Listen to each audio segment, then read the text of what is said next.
Fragments of Her. A story of trauma, love, and healing. Chapter 1. Shadows that never fade. I have never felt safe. Not in my father's house, not in my own skin, not even in my own mind. The walls of our mansion were tall, pristine, and suffocating, like a gilded cage built to trap me inside. My mother died when I was too young to remember her warmth, leaving me alone with a father who saw emotions as a weakness and a family that valued reputation over love. Money could buy everything, except safety. Because when I was 7, my cousin laid hands on me. He never went beyond lingering touches and whispered threats, but that was enough. Enough to teach me that no place was truly safe, that even family could be monsters, that trust was just another illusion. No one believed me, no one wanted to, so I learned to survive in silence. Now, at 21, I should have been free. College was supposed to be my escape. A fresh start. A life away from the suffocating grasp of my father, away from the echoes of my past. But ghosts don't care about distance. I was still haunted. Chapter 2. Amy, Anna, and Aster. I met Amy on my first day of college, during my first panic attack in years. The crowded hallway pressed in on me. The noise blurred into a deafening hum. My chest tightened, my breaths came too fast, and my vision swam. Then, a hand wrapped around mine. Firm, grounding. Breathe, a voice said. Steady, strong. Amy. She didn't ask questions. She didn't demand explanations. She just stayed. Then there was Anna, soft-spoken, gentle, patient. She saw through my silence but never pushed.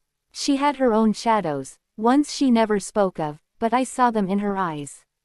And then, there was Aster. Aster was different. He was sharp edges and quiet strength, sarcasm that hid something deeper. He never pried into my past, never tried to fix me.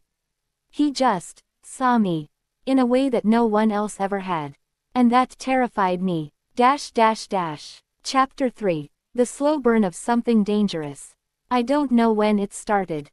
Maybe it was the way Aster always seemed to know when I needed space, or when I needed him close. Maybe it was the way he never looked at me like I was broken, but rather like I was something worth understanding. It was slow, excruciatingly so.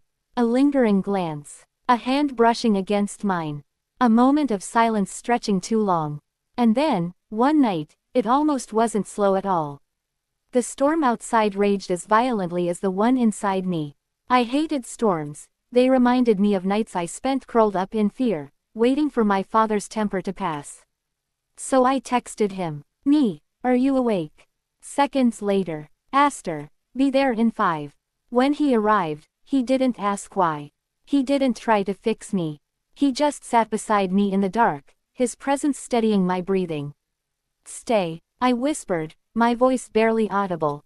He hesitated for only a second before nodding. Okay. And for the first time in years, I slept without nightmares. Chapter 4. When Love Becomes Fear. I should have known that love was dangerous. Because when he finally kissed me, everything inside me shattered. It wasn't soft. It wasn't gentle. It was fire and desperation, a clash of everything we had been holding back.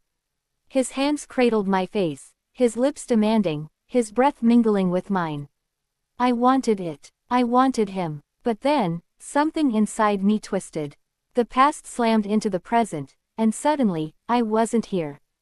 I was 7 again, helpless, trapped, suffocating. I pulled away, hard. Aster stepped back instantly, his breathing heavy, his eyes searching mine.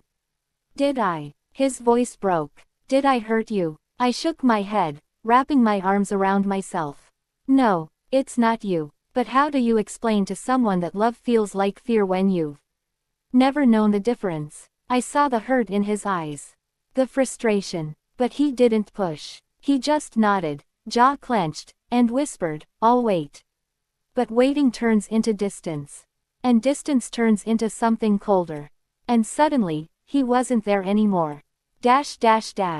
Chapter 5. The Breaking Point. Aster stopped trying. At first, I thought I wanted that. I told myself it was easier this way. But then came the silence. He didn't leave, but he wasn't really there either.